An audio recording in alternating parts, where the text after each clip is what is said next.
नमस्कार दोस्तों, आज के इस वीडियो में OTI और WTI के बारे में बात करेंगे। ट्रांसफार्मर में OTI WTI की ज़रूरत क्यों पड़ती है, इसको रीड कैसे करते हैं, इसका ट्रिपिंग समय कैसे सेट करते हैं इंडस्ट्री के पॉइंट ऑफ व्यू से। तो अगर आप फ्रेशर हैं या फिर आप किसी पॉलिटेक्निक कर रहे हैं, ITI कर रहे हैं या फिर आप किसी भी इंडस्ट्री में वर्क कर रहे हैं, अगर आप किसी भी इंडस्ट्री में वर्क कर रहे हैं तो आपको इसके बारे में तो ज़रूर पता होगा, 100% पता होगा। लेकिन आप कहीं पर जॉब अगर नहीं कर रहे हैं, अगर आप करने के लिए जाएंगे तो आपको इसके बारे में ज़रूर पता होना चाहिए, इसको रीड कैसे करते हैं और इसका टेम्परेचर कितने पर सेट किया जाता है। तो आज के इस वीडियो में मैं आपको सब कुछ बताऊंगा कि इसको कैसे रीड करते हैं। तो दोस्तों चलिए शुरू कर लेते हैं बगैर टाइम वेस्ट किए।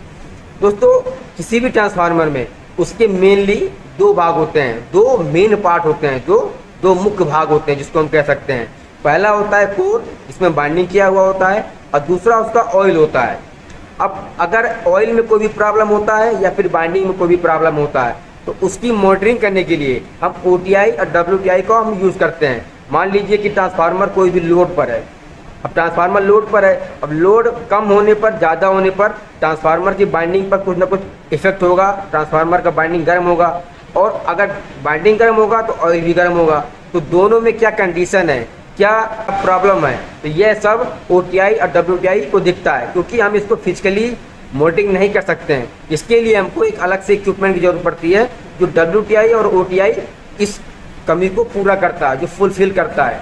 अब दोस्तों होता क्या है कि कोई भी ट्रांसफार्मर है, ट्रांसफार्मर में पूरी तरीके से उसके टैंक में ऑयल भरा होता है और ऑयल में वो बाइंडिंग डिप किया हुआ होता है। अब अगर ट्रांसफार्मर पर लोड कम हो रहा है, ज़्यादा हो रहा है, तो ट्रांसफार्मर की ऑयल का और बाइंडिंग का मॉनिटरिंग करने के लिए OTI या WTI का हम यूज़ करते हैं, यानी कि ऑयल टेम्परेचर इंडिकेटर और बाइंडिंग टेम्परेचर इंडिकेटर। अब यहाँ पर दोस्तों यह आपको पता होना चाहिए कि ट्रांसफार्मर का बाइंडिंग और ऑयल डायरेक्टली प्रोपोर्शनल होता है। यानी कि अगर ट्रांसफार्मर लोड पर है, यानी कि अगर कोई भी ट्रांसफार्मर पहले कम लोड पर था तो उसका 500 एम्पीयर लोड पर चल रहा था, अब अगर लोड ज़्यादा हो गया तो ट्रांसफार्मर का लोड बढ़ने पर ट्रांसफार्मर का करंट भी बढ़ेगा। ट्रांसफार्मर का करंट बढ़ेगा तो ट्रांसफार्मर का बाइंडिंग भी होगा, ट्रांसफार्मर के बाइंडिंग गर्म होने से ट्रांसफार्मर का ऑयल भी गर्म होगा। तो इसीलिए ट्रांसफार्मर का बाइंडिंग और ऑयल डायरेक्टली प्रोपोर्शनल होता है। तो इसका यही मेन रीजन होता है कि अगर ट्रांसफार्मर ज़्यादा गर्म हो रहा है तो गर्म होने से ट्रांसफार्मर का करंट भी बढ़ेगा, करंट बढ़ने से उसका ऑयल का टेम्परेचर भी बढ़ेगा। तो इन्हीं सब की मॉनिटरिंग करने के लिए OTI और WTI का हम यूज़ करते हैं, ताकि ये समय समय पर इसकी कंडीशन बताता रहे और हमको इसको पर डे या फिर अर्ली हमको इसको चेक करना होता है कि इसकी कंडीशन क्या है, ऑयल का और बाइंडिंग का। अब दोस्तों बात ये आता है कि ऑयल OTI और WTI हमको रीड कैसे करते हैं। दोस्तों मैं आपको बता दूं, आप फिगर में देख रहे होंगे कि यहाँ पर एक WTI है, यहाँ पर दोस्तों एक आपको दो ड्रिल मिलेंगे, पहला होगा ब्लैक और दूसरा होता है रेड।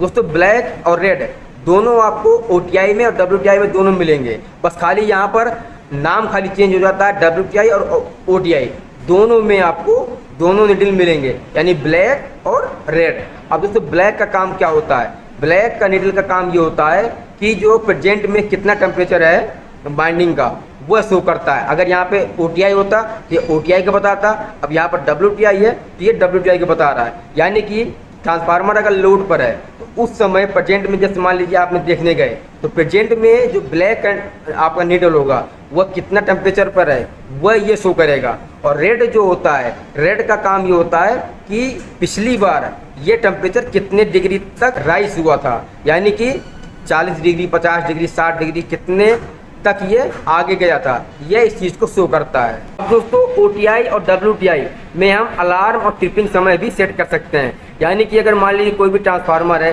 अब हम ट्रांसफार्मर को हर समय तो नहीं देख सकते हैं, हर समय उसकी मॉनिटरिंग नहीं कर सकते हैं, इसीलिए WTI OTI लगाते हैं। और अगर ट्रांसफार्मर में कोई भी प्रॉब्लम होता है, किसी प्रकार का बाइंडिंग में, ऑयल में प्रॉब्लम होता है, तो हम उसको ट्रिपिंग और अलार्म टाइमिंग दोनों सेट कर सकते हैं। अगर मान लीजिए कि हम किसी दूसरे काम कर रहे हैं या फिर दूसरे साइट पर हैं, तो हम उस समय अगर ट्रांसफार्मर में कोई भी प्रॉब्लम होता है तो उस कंडीशन में हम उसको कैसे मॉनिटरिंग करेंगे। तो इसके लिए WTI और OTI में कंट्रोलिंग किया जाता है, जो कि आप फिगर में देख रहे होंगे। इसमें हम क्या करते हैं, रिले को इसको कंट्रोलिंग के साथ सेट कर सकते हैं। आप फिगर में देख रहे होंगे, इसमें हम ट्रिपिंग और अलार्म भी सेट कर सकते हैं। अब दोस्तों बात ये आता है कि अलार्म कितने डिग्री पर सेट कर सकते हैं और ट्रिपिंग हम कितने डिग्री पर सेट कर सकते हैं। अब दोस्तों अगर अलार्म सेटिंग की बात करें WTI का, तो हम इसको 85 से 95 डिग्री तक हम इसको सेट कर सकते हैं। यानी कि अगर किसी भी ट्रांसफार्मर का जो टेम्परेचर होता है अगर 85 डिग्री से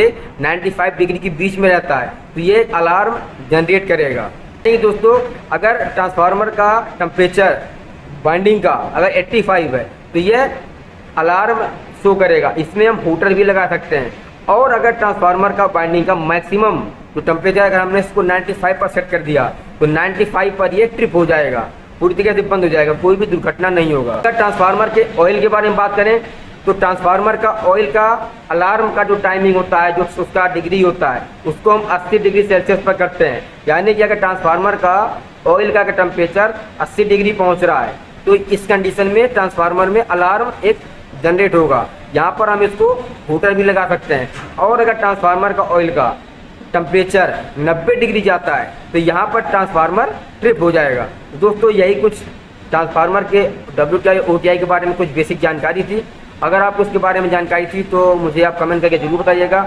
आपको जानकारी कैसा लगा, अच्छा लगा हो तो चैनल को सब्सक्राइब करने के बाद बेल आइकन बटन जरूर दबा दीजिएगा।